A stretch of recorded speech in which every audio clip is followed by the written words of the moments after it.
Now we've reached what should be the most fun part of the course, which is following game action with the ball in play. And through each of the next series of videos here, we're going to assume that what you learned about pre-snap framing is going to be in place, that you're going to be doing exactly what you should have done before the ball is snapped. As you'll see, that's going to help you as each play unfolds. We're also going to talk a little bit more about in-camera editing as it applies to particular plays, mostly on the back end of plays, how long to hold at the end of a shot. So we're starting with running plays. Let's jump right in and take a look at a few so we can see how this is done. I want to start once again by showing you this play that we saw earlier that I said was too close. And the reason it was too close was because we did not see the running back in the shot. This is going to make it hard to film something like a running play because the guy who's going to get the ball is going to seemingly come out of nowhere. It's much harder to follow somebody who is entering frame having been off of it than if he starts in frame. So when we frame our plays properly, like we've done here, we'll always be able to see the running back.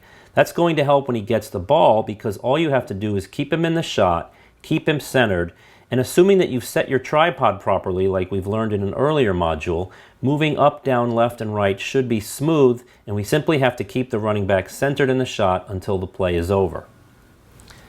You may have noticed in that shot that the camera was zooming in slowly as the play developed. So let's stop and address that for a moment.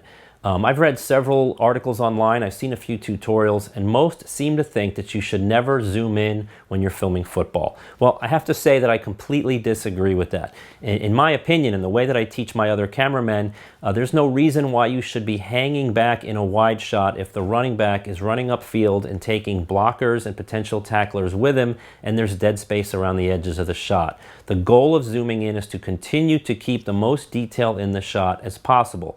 So as we're going to see here in a couple of examples, we're going to use our zoom, sometimes slowly, sometimes a little quicker, sometimes not at all. But we are going to use it to follow the rule of keeping detail, and this is how we're going to follow running plays more precisely. Let's take a look. So we'll start with this play, and my first comment, of course, is going to be on the framing. You can see that there's a little too much room at the bottom of the screen. This should be tighter than it is.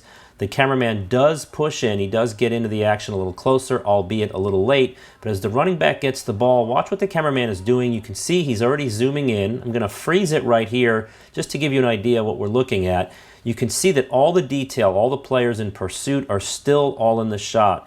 And the part that we've cropped out, there is nothing happening down there that's of any value to us. So there's no reason to stay wide and to see the entire field when the action is toward the top of the screen. So the cameraman did the right thing here to be pushing in slowly. And of course, by the time the shot ends here, we're in nice and tight. We can see everybody who's been involved in the play. In this next play, I also think the shot starts too wide. I personally would have established all of these players and then pushed in to crop out these two players on the right. But either way, the cameraman instantly identifies run and starts a nice, slow, steady zoom, which eliminates all the dead space, which would be at the bottom of the screen and even the top. And as he holds on this shot, we end up in a nice, tight shot at the end of the play. Notice also how long the cameraman continued rolling after the runner was tackled. This is the in-camera editing concept in play. There's at least 6 seconds there of footage after the runner went down, and the reason is we want to be able to see the jersey number of the player who made the tackle. Coaches and recruiters who may be watching this tape or this play want to know for sure who made the tackle. Also, the additional time gives us the breathing room that I talked about in another section. The breathing room allows us to get our bearings before we move on to the next play. So in fact, let's watch this play one more time and also see the play that came after it. And this is exactly the way the cameraman shot it. This will allow us to get a sense of how a final game looks if you've shot each play for as long as you should have. So the running back here has gotten the ball. We started rolling early enough before the shot, as we noted. We have time at the end to see that number 19 is the one that made the tackle. Some breathing room. Now we go to the next play, and there's plenty of time before the snap to see the formation. Might have even had an extra second or two that we could have used at the beginning of that play. And at the end of the play, especially here, we're holding long enough to see these guys who made the tackle get up. Number 53, number 75, number 9. Let's take a look at a few more examples now, and in this running play, there's actually 9 seconds of footage before the ball is snapped. Again, err on the side of too much, not too little. The running back gets the ball and is running away from the camera again, so he zooms in a little bit, centers the action, and sees more detail. Here is a shot where the cameraman is not going to push in very much at all. Running back gets the ball, bursts through the line. There's many defenders chasing him, so there's no reason to crop them out instantly. He pushes in slowly, and he continues to do so toward the end of the play. That's well done. Here's a goal line shot, and in anticipation of a quarterback sneak or a quick handoff and dive over the middle, we're really tight. And when the ball gets handed off, there really isn't a lot to do here except push in just a little bit to show a little bit of detail, center the action more, and establish that, yes, that is a touchdown. Now here's a situation where the cameraman did not zoom in. In fact, he actually pulled out a little bit. You're going to see the difference here over the next couple of plays. The running back takes the ball, and for whatever reason, the cameraman zooms out a little bit. Perhaps he wants to see all the players on the field, so that's fine. But it is more effective to push in, and in this play you see what I'm talking about. This play is blown up right away. He's going down instantly. The cameraman recognizes that and pushes in right away to see that. And then of course he holds on the player who celebrates. Now let's take a look at what happens when a running back breaks a long gainer and how to handle that from several perspectives. Here the guy gets the ball, and great job by the cameraman to push in and get more detail. Also a great job by the cameraman here of tracking this guy and keeping him mostly centered as he runs for a touchdown. So that's good camera work there. Now at the end of the play, we're not going to cut as quickly as we normally might. It's not going to be 6 seconds, but we're allowed to film the celebrations. I highly suggest it. As long as the guy's doing something celebratory, it's okay to film it for as long as it lasts. It's a nice ending to the drive.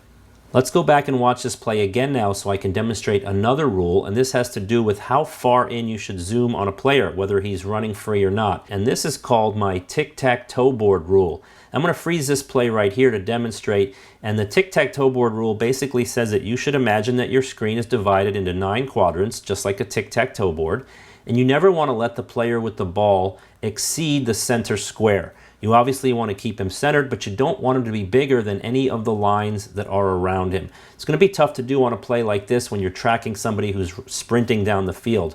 But for the most part, the idea is you want to be able to see what's around him. Is there a defender closing on him like there is here? We want to be able to see everything that's going on around him. We want to avoid the hero shot. Plus, it's going to be easier to keep somebody in the frame if you're not pushed in all the way. If you keep him in that center square, even if he goes a little too fast or slow, you'll be able to track him really well, like you can see here. So keep the tic-tac-toe board rule in play here whenever someone has the ball, and never zoom in beyond that. Unless, of course, someone has just scored a touchdown. So there you have it, the basics of running plays. Not a whole lot of big concepts to remember. We mostly have to know to keep the running back centered. We want to keep him in that tic-tac-toe board that we described, and we want to use our zoom slowly and smoothly so as not to draw attention to the camera work and to eliminate the dead space on the edges of the shot and keep the detail focused. If your camera is set the way that we talked about, if the tripod is set smoothly, and if you're good with your zoom, which goes back to the section on cameras where we talked about being comfortable, all those factors in place, you should be able to handle runs without a problem and do it as well as anybody else. So next we're going to move on to passing plays, which is a little more complicated, but let's go there now and we'll talk about how to handle those sorts of situations.